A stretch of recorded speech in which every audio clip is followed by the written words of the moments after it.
પૂર્ણેશ મોદી, ઉપાધ્યક્ષ ગુજરાત વિધાનસભા, 167 સુરત પશ્ચિમ વિધાનસભા ધારાસભ્ય।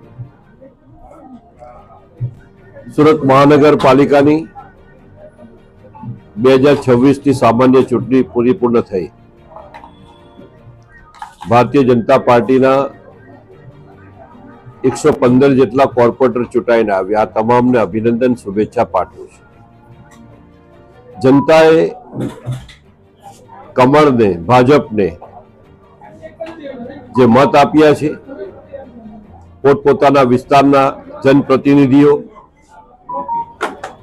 જનતાના પ્રશ્નને વાચા આપવા, એમની આશા અપેક્ષા પરિપૂર્ણ કરવા, જે કંઈ નાની મોટી સમસ્યા મુશ્કેલી હોય તે દૂર કરવા એક જનસંપર્ક કાર્યાલય એ વોર્ડ નંબર 11ના કોર્પોરેટર શ્રી પરિમલભાઈ ચાસિયાએ આજે કાર્યાલય જનસંપર્ક કાર્યાલય ખુલ્લું મૂક્યું છે।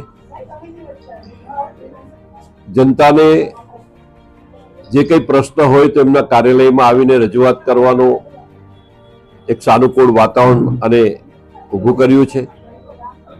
આને કારણે જનતાને પણ વિશ્વાસ થાય કે અમારે ચૂંટાયેલો પ્રતિનિધિ એ અમારા વિસ્તારમાં પણ આવે છે, એમના કાર્યાલયમાં પણ મળે છે અને મહાનગરપાલિકામાં જઈને એમના પ્રશ્નને વાચા આપવાનું, સમસ્યાનો ઉકેલ લાવવાનું કામ ઝડપભેર કરે છે।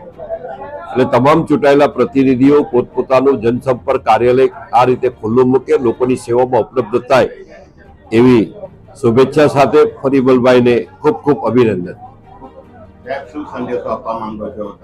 સંદેશો મેં આપી દીધો છે કે જનતાની આશા, આકાંક્ષા, અપેક્ષા, સમસ્યા, મુશ્કેલીઓ, પ્રશ્નો એને વાચા આપવા માટે આ જનસંપર્ક કાર્યાલયમાં જનપ્રતિનિધિ ચૂંટાયેલા કોર્પોરેટર પરિમલભાઈ ચાસિયા બેસશે અને લોકોની સમસ્યાનો ઉકેલ લાવવામાં મદદરૂપ બનશે।